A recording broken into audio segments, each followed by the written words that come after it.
primeira vez que eu li Clarice Lispector é engraçado, porque eu tenho uma história com ela. Eu não gostava de Clarice Lispector. Eu tentei ler Clarice Lispector umas 4 vezes e não consegui. Eu devia ter uns 16, 15 anos. Eu não entendia Clarice Lispector. Depois apareceu na minha casa, eu já devia ter uns 17, um livro dela. Apareceu como que por magia, sabe? Era o livro Perto do Coração Selvagem, uma publicação de 1944. A que eu tenho aqui é essa edição.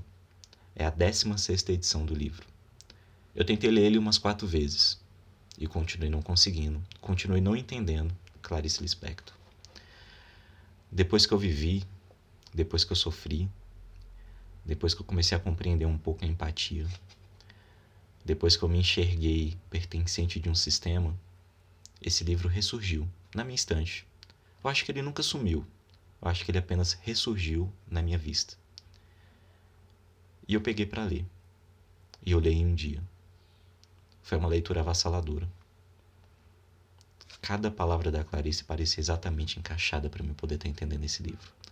Cada palavra parecia que foi estudada para estar ali. Cada frase parecia que estava feita para estar naquele momento daquele livro, para poder dizer o que estava dizendo. Na 5ª vez eu li em um dia. E teve um capítulo que me marcou muito, que é um capítulo que fala sobre a questão da mulher. E eu acho que foi uma das primeiras leituras em que eu comecei a ter a empatia, que eu comecei a quebrar esse machismo estrutural que a gente tem. E foi com esse trecho que eu li, que eu comecei a entender a importância do feminismo, a importância da mulher.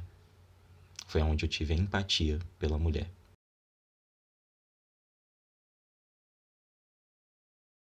Capítulo Lídia.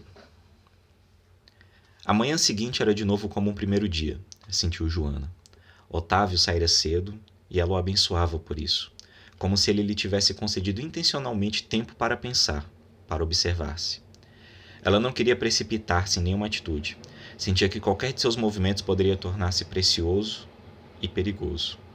Foram instantes, horas rápidas apenas, porque ela recebeu o bilhete de Lídia, convidando a visitá-la.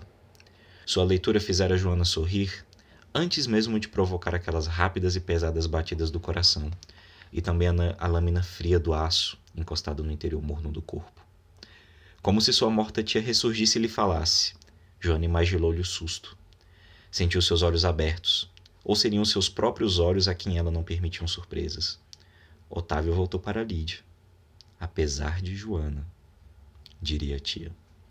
Joana alisou os cabelos vagamente, a lâmina fria encostada ao coração quente. Sorriu de novo. Só quanto ganhar tempo. Mas sim para não continuar com Lídia, respondeu a tia morta. A lâmina agora, a esse pensamento claro, oprimiu-lhe rindo os pulmões, gelada. Por que recusar acontecimentos? Ter muito ao mesmo tempo, sentir de várias maneiras, reconhecer a vida em diversas fontes. Quem poderia impedir a alguém viver largamente? Mais tarde caiu num estado de estranha e leve excitação. Deslizou pela casa sem destino, chorou mesmo um pouco, sem grande sofrimento. Só por chorar. Convenceu-se, simplesmente, como quem acena com a mão, como quem olha. Estou sofrendo? Indagava-se às vezes e de novo. Quem pensava enchia toda ela de surpresa. Curiosidade e orgulho não restava lugar para quem sofrer. Mas sua fina exaltação não lhe pediu continuar no mesmo plano durante muito tempo. Passou logo a outro tom de comportamento. Tocou um pouco de piano, esqueceu a carta de Lídia. Quanto dela se lembrava, vagamente um pássaro que vinha à volta não sabia decidir-se, se ficar triste ou alegre, se calma ou agitada. Lembrava-se continuamente da noite anterior. A vidraça erguida brilhava serenentemente a lua. Do peito nu de Otávio, da Joana que adormecera profundamente, quase pela primeira vez na vida, confinando-se ao homem que dormia ao seu lado. Na verdade, não se distanciara da Joana, cheia de ternura, da véspera. Envergonhada, humilde e rejeitada, essa vagara até voltar a Joana, estava cada vez mais dura, mais concentrada e cada vez mais perto de si mesma. Até melhor. Só que o aço frio se renovava sempre, nunca esquentava.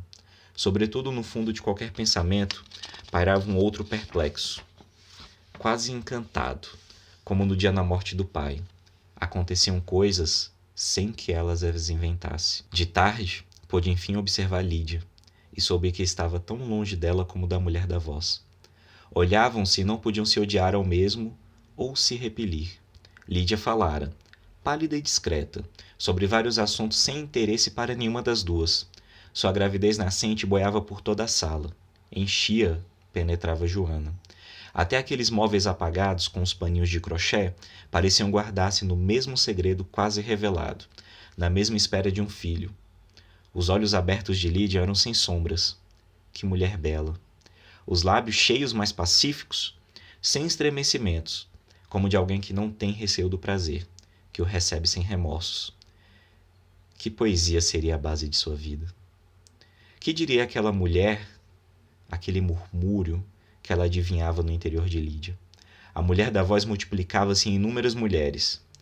Mas onde estava, afinal, a divindade delas? Até nas mais fracas havia a sombra daquele conhecimento que não se adquire com a inteligência. Inteligência das coisas cegas. Poder da pedra que tombado empurra outra que vai cair no mar e matar um peixe. Às vezes encontrava-se o mesmo poder em mulheres apenas ligeiramente mães e esposas, tímidas fêmeas do homem, como a tia, como a Armanda. No entanto, aquela força, a unidade na fraqueza, estava exagerando talvez. Talvez a divindade das mulheres não fosse específica, estivesse apenas no fato de existirem. Sim, aí estava a verdade. Elas existiam mais do que os outros. Eram um símbolo da coisa na própria coisa. A mulher era o mistério em si mesmo, descobriu. Havia em todas elas uma qualidade de matéria-prima, alguma coisa que podia vir a definir-se, mas que jamais se realizava, porque sua essência mesma era a de tornar-se.